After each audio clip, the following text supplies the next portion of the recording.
누가복음 21장 1절로 19절까지 저와 여러분들이 한 절씩 교독하겠습니다. 21장 1절입니다. 예수께서 눈을 들어 부자들이 헌금함에 헌금 넣는 것을 보시고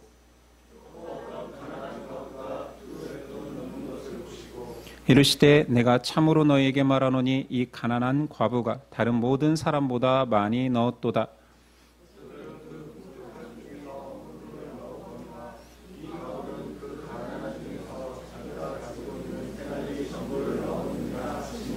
어떤 사람들이 성전을 가리켜 그 아름다운 돌과 헌물로 꾸민 것을 말하며 예수께서 이르시되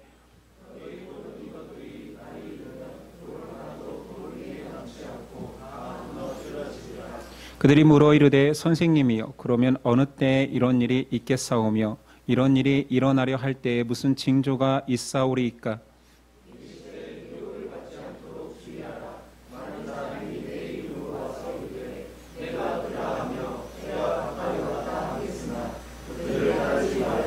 난리와 소요의 소문을 들을 때 두려워하지 말라. 이 일이 먼저 있어야 하되 끝은 곧 되지 아니하리라.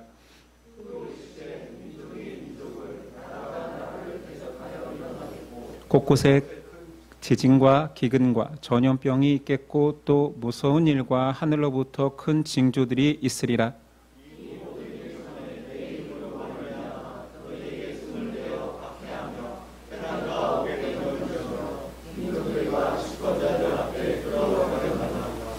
이 일이 도리어 너희에게 증거가 되리라.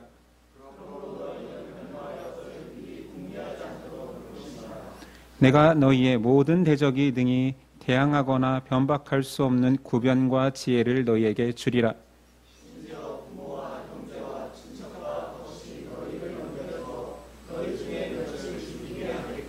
또 너희가 내 이름으로 말미암아 모든 사람에게 미움을 받을 것이나 함께 읽습니다. 너희의 인내로 너희 영혼을 얻으리라. 아멘. 오늘 말씀의 제목은 머리털까지 세시는 하나님. 우리는 앞서 예루살렘에서 예수님을 음해하려는 종교 지도자들의 음모를 모두 무산시킨 예수님의 모습을 보았습니다. 이에 예수님께서는 성전에서 헌금하는 자들을 보시며 교훈하고 계십니다. 앞선 내용에서 예수님은 가이사의 것은 가이사에게 하나님의 것은 하나님께 바치라 했지만 구체적으로 얼마나 바쳐야 할지는 말씀하지 않으셨습니다. 이 모든 궁금증에 대한 답을 오늘 과부의 두 렙돈을 통해서 설명하시지요. 예수님 연복의 앞에서 사람들이 헌금하는 광경을 지켜보고 계십니다. 이때 부자들은 보라는 듯이 헌금의 많은 양을 드리고 있었고 한 과부는 두 렙돈을 드리는 모습을 보셨습니다. 렙돈은 유대 단위의 가장 작은 단위로 동전과 같습니다. 두 렙돈은 로마로 환전한다라면 한 고드란트입니다. 그러니까 한 고드란트가 두 렙돈이죠.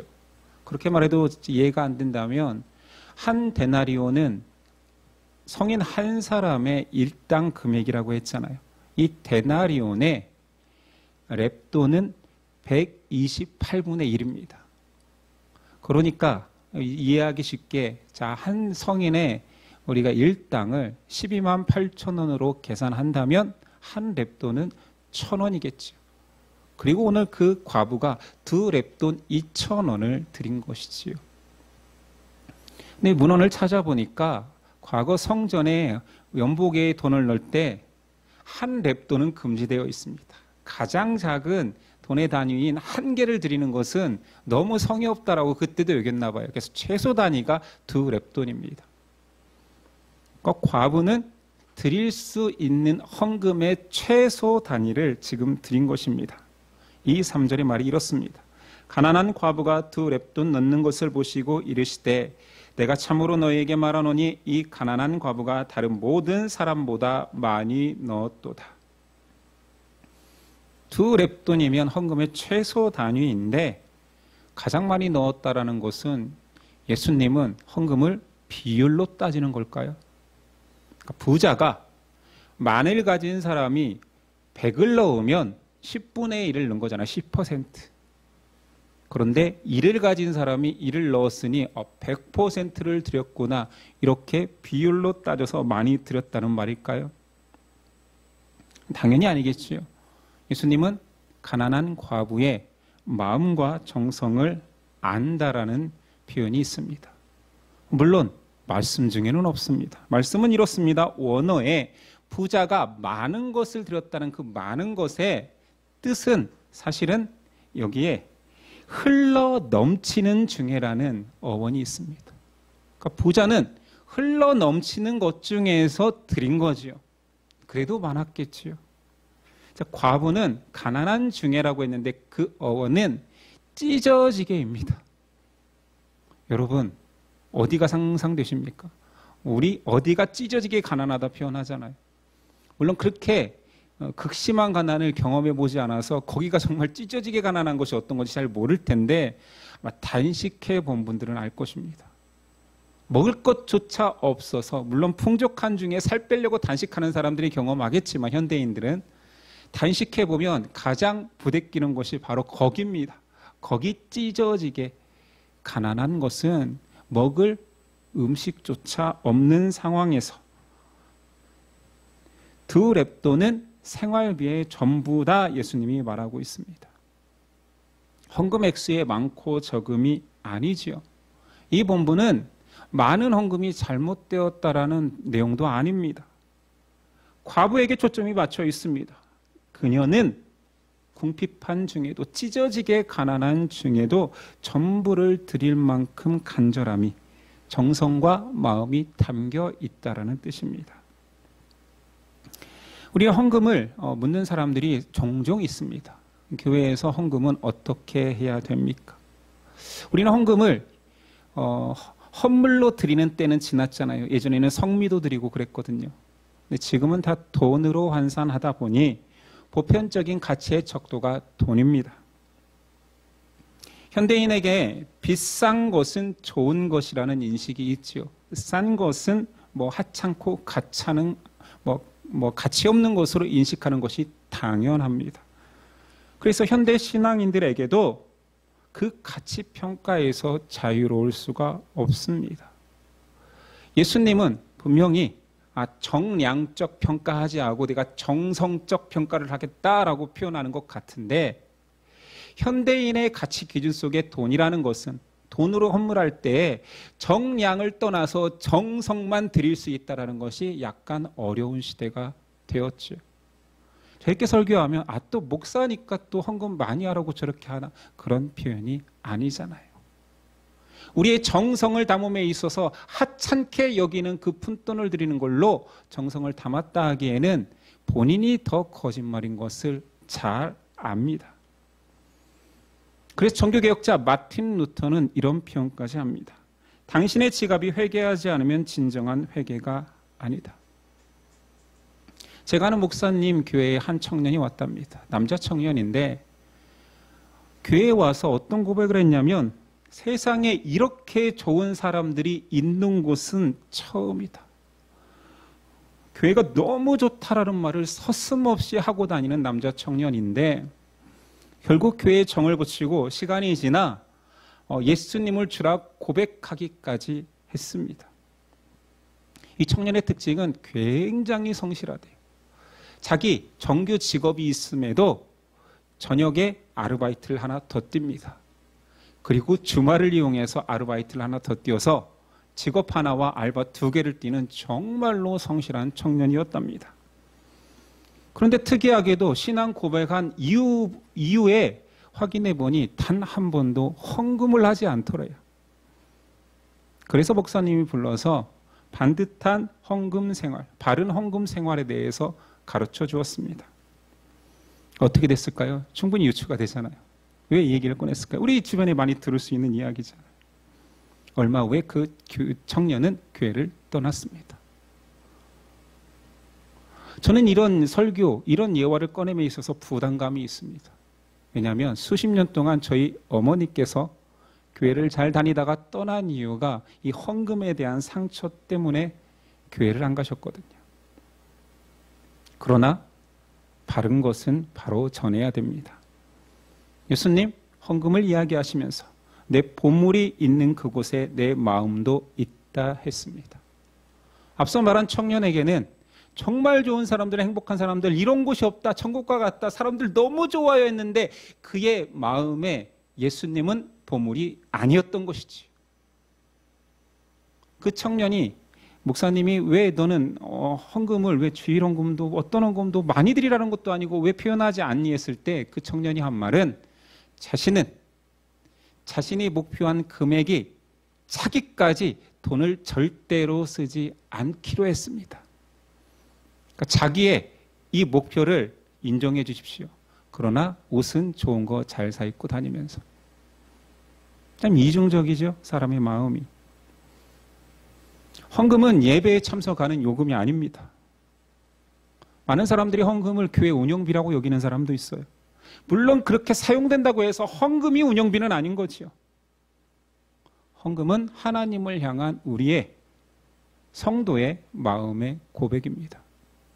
이렇게 말해도 어렵지요. 하나님은 마음을 원하시거든요. 돈을 원하는 게 아닌데 왜 돈을 요구하십니까? 라고 한다면 우리는 정성과 뜻과 힘을 다해 마음을 표현해야 되는데 그 마음을 표현할 길이 없어서 헌금으로 대신하는 것입니다. 저에게 노골적으로 헌금해도 됩니까? 안 해도 됩니까? 라고 묻는다라면 저는 한결같이 이렇게 대답합니다. 사랑하면 주고 싶다. 주는 것이 아직 아깝다라면 더 사랑하기까지 기다려라. 뭔 말입니까? 교회 헌금하는 거 힘든데요. 헌금하면서 훈련 받는 거야 라고 하지 않고 저는 사랑하면 주고 싶은데 아직 그 사랑이 느껴지지 않는다면 헌금 안 해도 돼. 제가 확신하는 것은 하나님의 사랑은 크기 때문에 언젠가 그가 그 사랑을 풍성하게 누릴 것을 확신하기 때문에 그때 가서는 아마 표현하고 싶어서 어떻게 표현해야 되지? 이 사랑을 어떻게 고백해야 되지? 하면서 헌금할 것입니다. 기다려주면 되는 거예요. 오늘 본문에서 많은 사람들은 과부의 드랩돈, 예수님은 참 신비로우신 분이야. 저 멀리 연복에 돈을 넣는데 드랩돈 넣는 것을 어떻게 하셨을까만 집중하는데 더 중요한 것은 그 드랩돈이 그 과부의 전 재산이라는 것을 아는 것이 더 신비한 것입니다. 핵심은 헌금 액수가 아니라 그 과부의 형편을 아시는 예수님이 중요한 거지. 왜 갑자기 예수님을 막 죽이고자 하는 종교 지도자들 사이에 긴장감이 있는데 왜 헌금 얘기가 나왔을까요? 많은 추석가들은 이 헌금, 이 드랩돈 이야기를 외식하는 종교인과 참신앙인을 비교하기 위함이라 말합니다. 아니 이게 맞아요? 아니 죽이려고 예수님을 모함하는 사람하고 헌금을 전 재산을 드렸다, 가난한 중에도 다 드렸다와 비교하는 게 맞습니까? 저는 아니라고 봅니다. 누가는 그냥 예수님이 성전에서 매일 가르치다가 성전에서 헌금하는 연복의 앞에서 헌금하는 두 무리의 사람을 보고 그냥 교훈하신 거고 엄밀히 이 문맥상의 의미를 따진다라면 예수님이 사람의 사정을 아신다입니다. 그래서 이 본문 밑에 환난을 겪을 성도들의 이야기의 결론부처럼 18절에 너희 머리털 하나도 상하지 아니하리라 했는데 이 18절은 오늘 과부의 드랩돈의 결론이기도 합니다. 다 드렸다, 전재산 드렸다가 아니라 그 사정을 아시는 예수님, 그 형편을 아시는 예수님, 예수님은 그 여인을 귀히 여기시면서 18절 너희 머리털 하나도 상하지 아니하리라라는 확신을 주시는 거지. 굶어 죽지 않아. 내 백성을 내가 먹이는데. 아신다가 핵심인 거죠. 참신앙인, 거짓신앙인을 비교하기 위함이 아니었습니다. 그래서 그 다음에 왜 성전 파괴의 예언이 말씀이 나오냐면은 예루살렘과 예루살렘 성전은 유대인들의 메카, 그 그대 마음의 고향, 신앙의 중심입니다.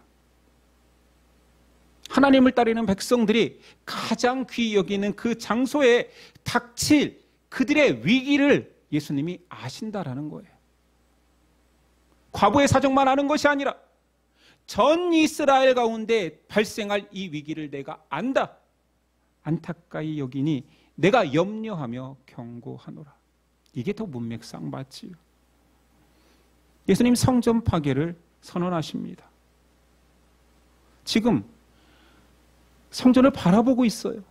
저 대리석으로 반짝반짝 빛나는 성전 아름답지 않습니까? 할 때 예수님은 돌 하나도 돌 위에 남지 않고 다 무너지리라.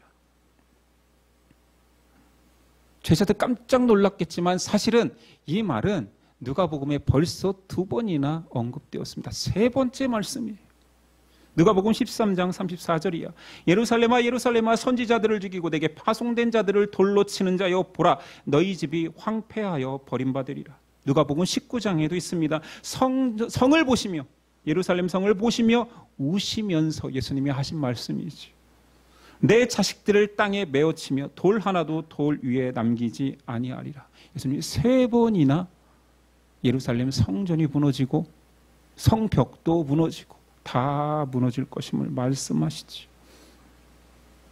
아니, 왜 하필 다른 것도 아니고 헤롯 궁정도 아니고 하나님을 섬기는 예루살렘 성전이 무너져야 됩니까? 아시는 분은 아시죠? 영적 의미는 지금까지 과거에서부터 계속 내려왔던 구약적 제사, 수많은 짐승을 잡아 그 핏부림으로 죄사함을 얻었던 제사는 성전의 역할은 끝났다. 단 한 번의 피 흘림으로 모든 사람을 구원에 이르는 복음의 시제가 시작된다. 성전이 무의미하다. 바로 예수 그리스도가 성전이다를 선언하기 위함이었습니다. 십자가 때 사실은 예루살렘 성전은 무너졌지요. 왜냐하면 예수님이 죽음과 함께 지성소의 휘장이 찢어졌을 때 영적인 성전은 무너진 것입니다. 이런 충격적인 선언 앞에 사람들이 그 시기를 묻습니다. 당연히 묻겠죠. 성전이 파괴된다고요? 7절 그들이 물어 이르되 선생님이여 그러면 어느 때에 이런 일이 있겠사오며 이런 일이 일어나려 할 때에 무슨 징조가 있사오리이까? 때를 알려주시든지 우리가 깨달을 수 있도록 징조는 무엇입니까? 묻습니다. 평행본문인 마태와 누가에서는 성전 파괴를 세상 끝으로 인식해서 하는 질문이 나옵니다. 세상 끝에 무슨 일이 있겠습니까? 있을 때 성전이 무너지는 이 사건들을 연결한 거지요. 이스라엘 사람들에게는 성전이 무너지는 순간 세상이 끝인 거예요. 그러니 이것을 통합적으로 본다라면 예수님의 예언은 이중성이 있는 거지요. 세상 끝이 아니었거든요. 첫 번째, 그 일이 이루어지는 것은 AD 40년 로마 장군 티투스에 의해서 실제로 일어납니다. 그것을 예언한 거지요. 예루살렘 성전이 포위당해서 정말 잔인한 일들이 벌어졌고 정말 너의 자녀의 머리가 땅바닥에 내어침을 당하는 일들이 있었습니다. 끔찍한 일이 벌어졌었죠. 그런데 또한 이것은 예언의 이중성 여러 번 설명했지요. 그 단회적 사건이 아니라 이것은 예표일 뿐이며 이후에 있을 영원한 심판의 예표가 되었습니다. 그렇다면 영원한 심판의 예표라면 마지막 날의 징조도 예루살렘 성전이 멸망하는 징조와 비슷하다라는 것을 말하고 있는 것입니다. 왜 하나님은 예언을 이중적으로 하셨을까요? AD 70년, 지금 예수님이 말하는 시점에서 40년 후의 예언은 그때 일어나고 마지막 예언은 이런 것이다라고 따로따로 예언을 할 수도 있었잖아요. 예루살렘 성전의 회파는 마지막 심판의 예표이기 때문입니다. 예표라는 게 무엇입니까? 표지잖아요. 그것을 보고 더 큰 환난을 피하라, 대비하라, 경계하라라는 뜻이잖아요.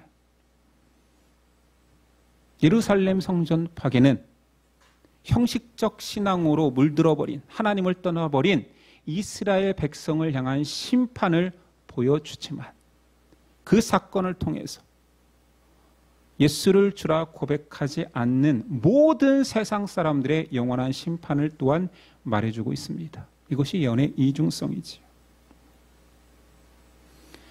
상식적으로 메시아를 기다리던 자에게 예루살렘 성전이 무너진다라는 말은 진짜 충격 그 자체였습니다. 세상 다 무너지고 성전만 남아있어야 우리에게 은혜가 되잖아요. 원자폭탄이 떨어져도 성전만 남고 닫혀 토화돼야 은혜롭잖아요. 근데 왜 원자폭탄이 교회 위에 떨어집니까? 심판 예언의 궁극적인 목표는 하나님 백성이 바른 신앙 안으로 들어오도록 권면하는 데 있기 때문입니다. 그러니 우리가 복음을 전할 때 죄 지으면 지옥 가요가 아니라 죄 짓는 저는 지옥 갈 수밖에 없습니다.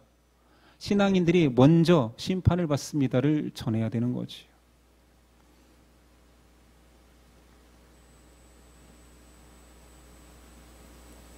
나머지 사람들은 하나님의 메시지, 계시의 말씀에 대해 관심도 없습니다. 듣지도 않습니다. 관심도 없는 자들을 향하여서 그 자체의 상황이 인간이 받을 수 있는 가장 큰 저주라고 로마서에 기록되어 있습니다. 내어버려 두사. 이게 가장 저주스러운 인간이 당하는 이 땅에서의 심판입니다. 주께서 내어버려 두사. 아무 상관없이 살게 하십니다. 봉욕해 하시고 형통하게 하시고 높아져서 의시되게 하시고, 그러나 하나님은 내어버려 두는 그런 사람이 된다면 이것보다 더 큰 저주는 없습니다. 예수님 사람들이 묻는 성전 파괴의 시기는 말씀하지 않고 징조를 말씀하십니다. 첫 번째는 거짓 메시아들이 출현한대요. 거짓된 자들의 가장 큰 특징을 한 가지로 꼽으라면 저는 어떤 사람이 가장 거짓됩니까 하면 자신만 진리를 가지고 있다라는 그 표현입니다. 그렇지 않습니까? 이단들의 가장 큰 특징은 세상 교회들 다 틀렸다. 내가 아무도 모르는 은밀한 비밀을 가지고 있다. 근데 사람들은 나만 알고 있다 그러면 열광을 해요.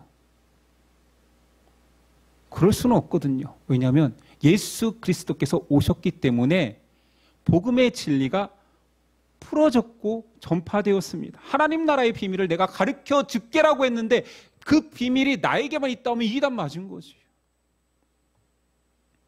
그렇게 거짓된 자들은 진리를 나만 소유하고 있으니 나에게 와서 들으라고 하지만 참 진리는 쉽고 보편적입니다.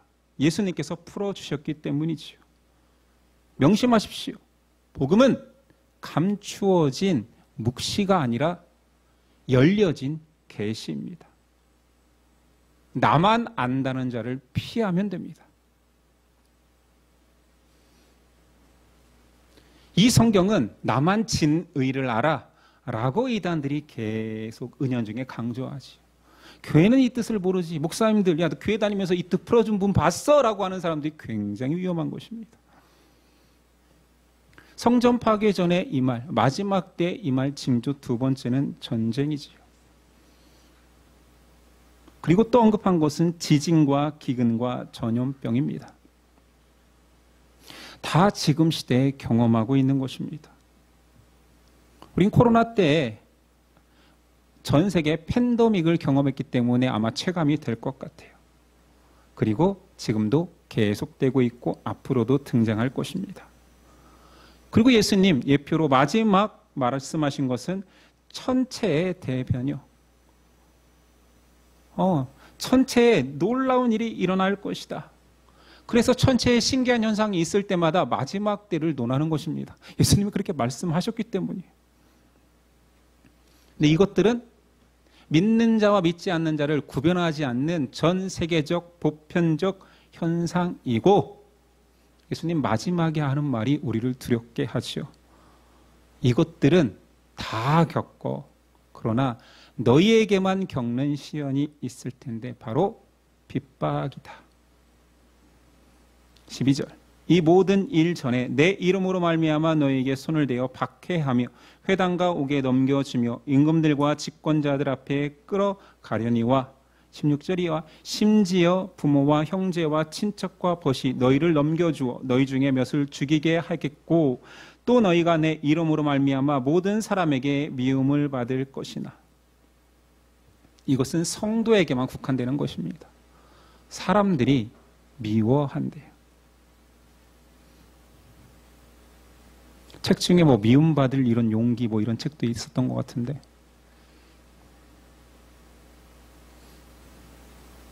준비되어 있습니까? 아니 세계적 환란뿐만 아니라 힘들면 다 서로 의지하고 동병상련을 경험하면서 위로해야 되는데 우리만 딱 떼어서 예수 믿는 자 하나님을 주라 고백하는 자만 핍박한대요 사람들이. 그러니 더 힘들겠지요. 예수님이 이렇게 공포만 조장하는 것이 아니라 자 그런 사람들에게 세 가지 위로를 주십니다. 첫 번째는 너무 좀 저는 위로가 되지 않는 것 같은 말인 것 같은데 하셨습니다. 이런 일이 있어도 놀라지 말라. 아이들이 놀랄 일이 많을 때 부모의 놀라지 말라는 위로가 됩니다. 이유는 신뢰하기 때문이지요. 이 말은 예수님을 신뢰하지 않는 자에겐 전혀 위로가 되지 않습니다. 아니 해결해 주시든가 사라지게 해야지 놀라지 말라라니요. 두려워 말라니요. 두려운데 그 두려운 사건을 없애주시면 되지 다 겪으면서도 두려워하지 말라니요.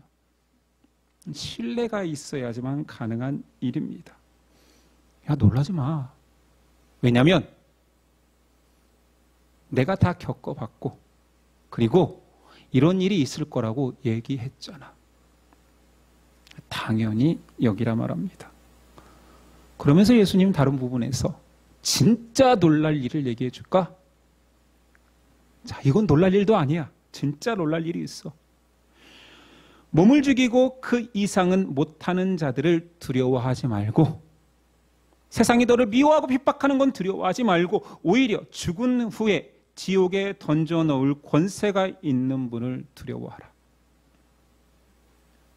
세상이 두려운 사람들은 하나님이 두렵지 않기 때문이고 하나님을 두려워하는 사람은 세상이 그렇게 두렵지는 않습니다.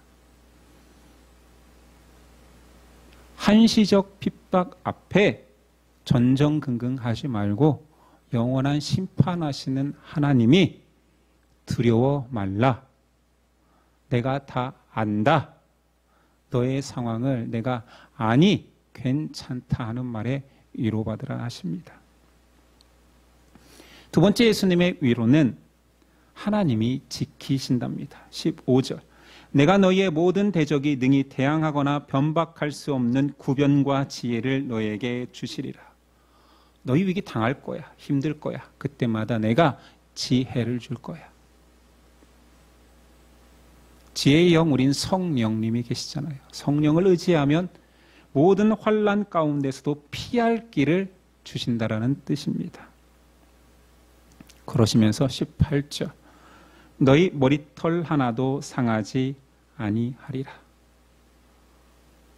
저는 앞서 과부의 두 랩돈, 그의 모든 생계비를 다 바친 그 상황도 괜찮다. 내가 안다. 제가 모든 재산을 다 바쳐 지금 저 헌금함에 넣었구나. 내가 안다. 하나님은 자기 백성의 머리털까지 센다. 하나님이 아시면 된 겁니다. 어떤 방법으로 해결해 주실지, 앞으로 하루를 더 굶을지 이틀 더 굶을지, 애들이 징징대고 애들이 배고프다고 울부짖으면서 같이 껴안고 울게 될지는 모르지만 그 모든 상황을 하나님이 아신다입니다. 내가 밥 줄게라고 하지 않아요. 내가 안다. 내가 너의 아픔과 함께한다. 이게 믿음의 가장 중요한 요소입니다. 무엇을 믿습니까? 전능하신 하나님을 믿습니까? 나를 형통케 하시는 하나님을 믿습니까? 나를 세상 제일 높은 꼭대기에 올리신 하나님을 믿습니까? 예, 믿는 대로 되겠지요. 그러나 본질적으로 우리가 믿어야 되는 것은 나와 함께 하시는 하나님. 내가 죄 가운데 있어도, 내가 높을 때나 낮을 때나, 내가 교만할 때나 낮아질 때나 나를 떠나지 않는 하나님은 나를 아신다. 오늘 피었다가 지는 들풀도, 하늘을 나는 새들도 내가 다 먹인다. 하물며 내 자녀는 말할 것도 없다. 걱정하지 마라. 내가 지킨다. 이게 두 번째 위로입니다. 세 번째 위로는 성도의 핍박과 고난은 하나님 백성의 증거가 된답니다. 13절. 이 일이 도리어 너희에게 증거가 되리라.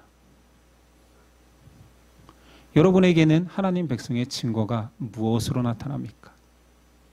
오늘 예수님 분명히 이야기합니다. 핍박과 아픔이 내 백성의 증거다. 사람들이 미워하는 것이 내 증거다. 아니, 내 못난과 죄 때문에 발생하는 그 미움 말고요. 하나님의 백성으로 묵묵히 살아감에도 불구하고 받는 그 미움이 하나님 백성의 증거랍니다. 믿음을 인생의 최우선으로 삼는 자들은 이 말씀이 그냥 설명이 필요 없습니다. 체감됩니다. 삶에서 기독교인이라는 정체성을 드러내고 사는 것이 녹록지가 않습니다. 아주 힘듭니다. 고됩니다. 여러분이 정체성을 드러내지 않으면 그냥 술술 풀릴 일들이 드러냈기 때문에 고된 일이 생깁니다. 갖고 싶은 것도 포기해야 되고, 내 성격과 마음껏 그냥 나를 발산하는 것도 참아야 되고. 여러분에게 한번 물어보겠습니다. 여러분은 믿음의 증거가 있습니까? 당신은 믿음을 지키면서 삶이 불편합니까? 아니면 예수님 믿는데도 여전히 평안하고, 아니 더 좋던데요? 행복한데요? 저는 행복으로 충만합니다. 어린아이일 가능성이 크지요. 19절. 너희의 인내로 너희 영혼을 얻으리라. 영혼을 얻는다는 말 구원 아닙니까? 인내 없이 구원. 예수님이 이렇게 표현하시는 거잖아요. 인내 없는데 구원? 나를 따라가는 삶이 그냥 행복하고 즐겁기만 했어? 그냥 좋았어?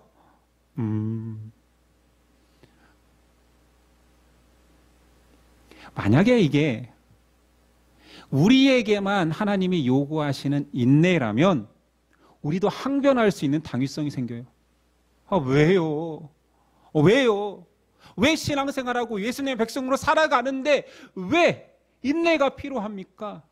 왜 미움 받아야 됩니까? 라고 항변할 수 있죠. 아니 당연히 항변해야 될 내용 아닙니까? 성경의 많은 부분, 내 백성이 되면 형통하고 복을 주리라. 땅에 복, 들어가도 복, 나가도 복, 이런 말씀이 넘치던데 왜 고난이 있어야 구원의 징표라 말씀하십니까? 항변하고 할 수 있고 실제로 구약 성경의 많은 선지자들이 대신 항변해 줍니다. 그래서 그런 말씀을 만날 때마다 시원한 거예요. 나 대신 항변해 주니까. 하나님 왜 우리가 이렇게 힘들어야 됩니까? 왜 제가 눈물의 선지자가 돼야 됩니까? 왜 저는 사랑하지 않은 여자와 결혼해서 그 여자의 죄악 속에 빠져 있는 모습을 다 지켜보며 또 그를 용서하고 데려와야 됩니까? 저도 사랑하고 싶어요. 저도 좋은 여자 만나 살고 싶어요. 왜 그래야 됩니까? 항변할 수 있습니다. 그런데 하나님이 한 가지 일 때문에 우리의 모든 입을 다물라 하십니다. 우리의 인내와 우리의 희생과는 비교할 수 없는 희생과 인내를 그의 독생자 예수에게 먼저 지우셨거든요. 하나님이 먼저 당했거든요. 그러니 우리는 입 다무는 것입니다. 나의 아픔은 작은데 그의 아픔은 너무 크기 때문에, 내가 미움받는 것은 작은데 예수님이 받은 미움은 그의 목숨을 빼앗아 갈 만큼, 전 인류가 미워하는 것만큼, 전 유대인들이 미워할 만큼 컸기 때문에 입 다물 수밖에 없는 것입니다. 성전이 무너지는 이 계시 앞에서 사람의 기대는, 아니 반대로 로마가 쳐들어와서 하나님을 믿는다는 사람들이 세워놓고 아름답고 세워놓은 그 성전을 오히려 보호하셔야 되지요. 예수님이 오셨으니 그 성전이 더 아름답고 크고 웅장해져야 되지요 라고 사람은 기대하는데, 예수님은 무너지리라. 실제로 참 성전인 예수님이 무너졌기 때문에, 십자가를 지고 죽으셨기 때문에 구원이 완성되었습니다. 오늘 말씀 성전 파괴 예언의 핵심은 무엇입니까? 예수만 진정한 성전 되심을 선언한 것입니다. 사람이 세운 성전, 신앙은 무너져야 합니다. 그 성전이 세워지기까지 지금도 열심 내고 있고 전 인생을 들였다고 하는 사람들, 종교 지도자들이 얼마나 많습니까? 그 모든 것들을 무너뜨리십니다. 진정한 성전이신 예수만 세워지기 위하여서, 우리가 신앙함에 있어서 우리 또한 그렇게 성전을 세우려고 하는 열심으로 가득합니다. 우리 성전을 더 아름답게 꾸며야지, 형제 자매를 더 아름답게 섬김으로 인하여서 그리스도의 성전이 완성되어 간다, 결국 나의 구원이 그곳에 있다라고 착각하지 마십시오. 성전은 예수 그리스도 뿐이시며 그리스도의 희생만으로 구원은 완성됩니다. 오늘 말씀에서 또 하나 우리가 알아야 되는 것은, 고난이 성도의 길입니다. 그러나 그 고난의 길을 먼저 가신 분이 있기 때문에 그 고난을 아시고 우리의 상황을 아시고 우리를 위로할 수 있습니다. 예수님의 핍박보다 큰 전 세계의 어떤 인물도 존재할 수 없습니다. 십자가 죽음보다 더 잔인한 죽음을 당한 성자의 반열에 오른 사람이 있다 한들 예수님보다 더 큰 고난을 당한 것은 아닙니다. 예수님은 진리의 길을 걸으셨고 그 진리의 길 가운데 십자가의 가시밭길을 걸어내셨습니다. 그리고 우리에게 나를 따라오라 말씀하십니다. 우리가 따라갈 수 있는 이유는 내가 괜찮은 사람, 지조 있는 사람이어서가 아니라 나를 향한 그분의 희생과 은혜와 사랑을 알기 때문에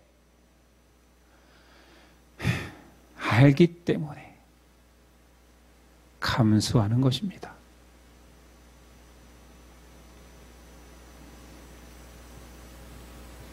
가기 싫지만 그분이 가신 길이기 때문에 한 발짝 살짝 내디뎌 보는 것입니다. 그리스도의 인내가 있었기에 우리의 구원의 소망이 있는 것을 알기에 나도 그리스도 닮은 인내에 참여해 보는 것입니다. 그리고 예수님은 그 모든 고난을 당하는 자, 아픔을 당하고 있는 자에게 괜찮다라고 말하십니다. 괜찮거든요, 실제로. 왜냐하면 마지막 때에 다시 오셔서 심판을 하시기 때문입니다. 결론이 있기 때문에 괜찮습니다. 이것이 성도의 영원한 소망이지요. 마지막 날에 있을 일들은 힘들 것입니다. 신앙을 지키는 것이 점점 더 어려워질 것이며 신앙을 왜곡되이 전하는 자들은 많아질 것입니다. 인간적으로 끌리는 진리는 더 넘쳐날 것입니다. 십자가의 길을 묵묵히 희생하면서 가는 것이 기독교입니다라고 말하는 사람들은 적어질 것입니다. 그날이 가까워질수록 성경에는 그날이 정말로 두려운 날, 크고 두려운 날, 성경에 얼마나 많이 써 있는지 모릅니다. 그러나 그 백성을 향한 구원의 날이기도 하기 때문에, 그 소망 때문에 우리는 모든 혼란을 감수하는 것이 아니라, 그런 것 같지만, 내가 감수하는 것 같지만 사실은 나를 보호하시고 나를 이해하시고 나를 아끼시는 하나님, 그 표현이 너의 머리털까지도 내가 세고 있으니 괜찮다, 아파도 괜찮다, 심지어 죽어도 괜찮다. 왜냐하면 내가 너를 붙들고 있다. 이것 때문에 걸어가는 것입니다. 제가 선교단체에 있을 때 그 당시에 유행하던 말들, 계속 막 순장님들이나 순원들이 많이 썼던 표현 중에 그럼에도 불구하고, 어떻게 보기 굉장히 멋진 말이었어요. 내가 지금 힘듦에도 불구하고 예수님 사랑하니까 따라가야지. 내가 내 형편이 이렇게 나를 힘들고 여러 가지 예수님을 따르는 모습들이 힘들지라도 그럼에도 불구하고 나를 사랑하시는 하나님 때문에 따라가야지. 좀 그래서 그럼에도 불구하고 막 기도 중에도 쓰고 사람들 표현에도 쓰고 고백 중에도 쓰고 이런 걸 굉장히 많이 들었는데, 글쎄요. 참 애썼다, 청년회 때. 많은 청년들이. 내가 상황이 안 되지만 그럼에도 불구하고 전도해야지, 그럼에도 불구하고 해외 선교 나가야지, 참 애썼습니다. 근데 그건 신앙의 본질이 아닙니다. 오늘 말씀을 정확히 이해한 자는 내가 그럼에도 불구하고 하겠다가 아니라, 하나님이 나를 아시기 때문에 나는 안 그런 자인데, 나는 안 하는 게 당연한 자인데 은혜에 힘입어 걷게 되는구나. 내 힘으로 걷는 것이 아니라 은혜로, 성령님의 힘으로 살아가는 것입니다. 이것이 하나님이 우리를 머리털까지도 세신다라는 표현입니다. 여러분은 어떤 자입니까? 여러분은 어떤 신앙인입니까? 아니면 여러분은 앞으로 어떤 신앙의 정체성으로 여러분 남은 생애를 살아갈 것입니까? 고난을 당할 때마다 여전히 그럼에도 불구하고 하나님 날 복 주실 거야, 그럼에도 불구하고 이 모든 환난을 지나갈 거야가 아니라, 나를 아시는 하나님, 나의 머리털까지도 세시는 하나님, 내 어떤 형편도 다 아시기에 나보다 더 좋은 계획으로 인도하실 하나님, 인간적 해결책이 아니라 나에게 가장 좋은 하나님의 해결책으로 인도하실 하나님을 믿어보겠습니다, 신뢰합니다 라고 고백하는 저와 여러분 되기를 바랍니다. 기도하겠습니다.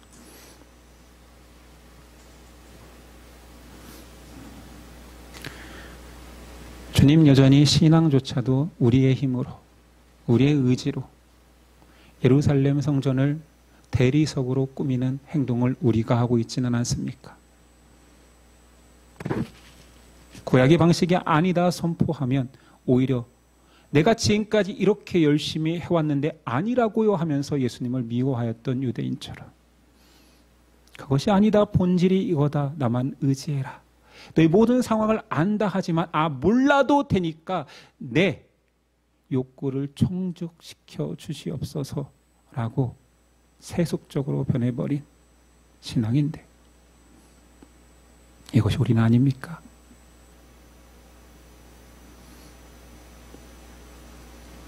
여전히 내 잣대로 신앙하려고 하는 그 모든 것들을 어렵지만 우선 내려놓고 말씀이 나에게 무엇을 말씀하시는지 말씀을 따라가 보면 어떠할까 고민하는 우리 되게 하옵소서. 말씀에 답이 있는데 내 답을 말씀에 맞추려 하는 우리의 욕망을 내려놓기를 원합니다. 모든 고난을 내 인격과 내 힘으로 극복하는 것이 아니라 그리스도께서 하십니다. 나는 그의 사랑 앞에 순종할 수밖에 없습니다라는 고백이 먼저 나오는 우리 되게 하옵소서. 성도의 삶이 힘들 것입니다. 앞으로 더 힘들어질 수도 있습니다. 마지막에 가까울수록 더 고난도 임할 것입니다. 그때 원망이 나올 때마다 먼저 사랑하시고 크게 사랑하신 그리스도의 사랑 앞에 나를 구원하시기 위해서 목숨을 버리신 그 사랑을 기억하며 그래서 제가 해냅니다가 아니라 울며 불며 그분이 걸어가신 길이 진리임을 고백하겠습니다. 라는 믿음이 있게 하옵소서. 주님, 교회에 다니는 많은 사람들 중에 한 사람이 아니라 내가 주님을 사랑하는 제자 되게 하옵소서. 기대하며 예수님의 이름으로 기도드립니다. 아멘.